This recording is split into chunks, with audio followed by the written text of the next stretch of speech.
and talk to me about like a real world use case example that a business owner or school community owner could use with an AI agent.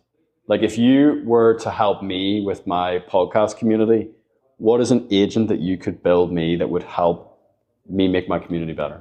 Simple example, right? Mm-hmm. Let's say you do weekly calls. Every call is recorded. Mm-hmm. People who miss the call want the recording. Mm-hmm. You create a course or module in the classroom where you upload all the recordings. Well, you could simply have an agent that's in Google Meet or Zoom recording the whole meeting. Then it takes the recording, uploads it into YouTube Unlisted or Vimeo, Wistia, doesn't matter.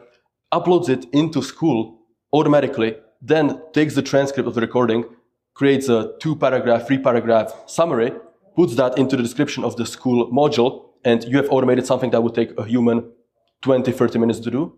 I mean, depending if you have to do some cuts, obviously, but like, this is the point. It's automating stuff that's repetitive and low leverage that doesn't add any value. You just have to get it done, right? It's kind of like, the fun is the call, the weekly call, or the podcast. That's the fun. But not like afterwards, like putting in all the platforms, thinking of a description. And let's be real, like usually like, okay, it takes 20 minutes. But it's like 5 minutes and then I get distracted by this and then I get, and then so like before you know it, it's like, yes, it is a 20-minute task.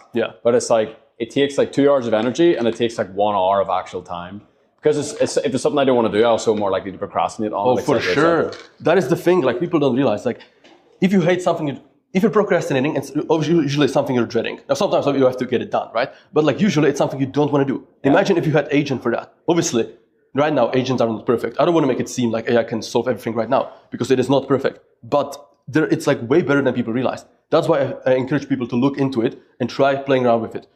Even if you automate something small that saves you 2 minutes a week, that adds up. Like suddenly, that 2 minutes you get back to do what you love. And like procrastinating, you can waste hours dreading something while you could be doing something you love. And that's like the real promise of AI, not replacing jobs. Like most people hate their job. On every survey, it's like 80% of people hate their job or at least dislike it, right? Mm-hmm. But suddenly, when AI can automate it, people are like, no, I want the job. Right? Like that's crazy. Don't take my job away that I hate from me. Yeah, but the goal is that you're going to do something else, something that you actually love doing, that you otherwise would not have the means to, because you couldn't most people can't just hire 5 people to work for them and do the boring stuff. But with agents, I mean, it's basically free. Like you can run your language model locally and do it for free, or a few bucks in API credits. And that is the promise. Like people will start to companies that otherwise would have no chance, will be able to do that. Yeah, well, as you say, like quoting Naval, like the idea that there will be 1 billion businesses in the world is made possible by the fact that you don't need, as an early stage entrepreneur or someone who's just started a school community, to have like a 5-10 person team. It's like you can build that team with the leverage of technology. Imagine something like accounting or doing your taxes. Most people hate that. Most entrepreneurs hate doing their taxes. And it's something they have to do, obviously, but they dread it. They delay it, blah, blah, blah. Yeah. I believe that even GPT-5, the next update, will be able to do your taxes better than most average, tax accountants. Obviously, for some specific use cases on Wall Street, there's going to be experts, right? But like, imagine if GPT-5 could do all your taxes.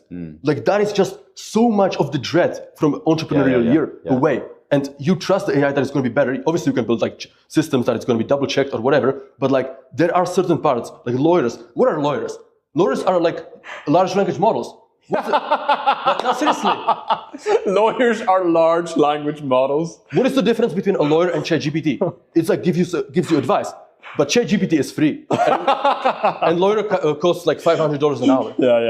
Yeah. No, but seriously, like if you could get even better legal advice from ChatGPT, you would do that. No person would pay outrageous amounts of money to a lawyer to give them worse advice than an AI. And that's like, I think people don't think about the positives and immediately jump to the negatives because that is easier to push, right? Sure. AI is going to destroy the world. AI is going to take all the jobs. People like, this is why news are fear-mongering, right? Yeah. So I think that's why like also the creator media is rising up because people are tired of that.